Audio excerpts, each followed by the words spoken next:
வணக்கம். தமிழக வெற்றி கழகத்தின் தலைவர் அவர்களின் வழிகாட்டுதலின்படி 2026ஆம் ஆண்டு நடைபெறவுள்ள தமிழ்நாடு சட்டமன்ற தேர்தலில் பெரும்பான்மை பலத்துடன் வெற்றி பெற்று ஆட்சி அமைப்பதற்கான அனைத்து வியூகங்களையும் வகுத்து தேர்தலை சந்திக்க தமிழக வெற்றி கழகம் தயாராகி வருகிறது. இச்சூழலில் 2026 சட்டமன்ற தேர்தலில் ஆட்சி மாற்றத்திற்கான முதன்மை சக்தியாக ஒட்டுமொத்த தமிழக மக்களின் ஏகோபித்த வரவேற்பையும் ஆதரவையும் பெற்று மக்கள் மத்தியில் தமிழக வெற்றி கழகம் அடைந்து வரும் எழுச்சியை மடைமாற்றம் செய்யும் உள்நோக்கத்தோடு அடிப்படை ஆதாரமற்ற தகவல்களை கொண்டு புதுச்சேரியில் தமிழக வெற்றி கழகம் கூட்டணி என்று வார இதழ் ஒன்று உண்மைக்கு முற்றிலும் புறமான தகவல்களை செய்தியாக வெளியிட்டுள்ளது. இந்த செய்தி முற்றிலும் தவறானது, ஆதாரமோ அடிப்படையோ அற்றது. இது போன்ற வதந்திகளை பரப்பும் ஊடகத்தின் பொய் செய்திகளை மக்கள் புறக்கணித்து விடுவார்கள்.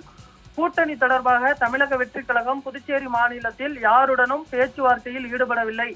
தமிழக வெற்றி கழகத்தின் புதுச்சேரி மாநில பொறுப்பாளர்களின் விவரங்களை கழக தலைவர் அவர்கள் விரைவில் அறிவிப்பார். தேர்தல் நிலைப்பாடு குறித்து கழக தலைவர் அவர்களின் முடிவே இறுதியானது.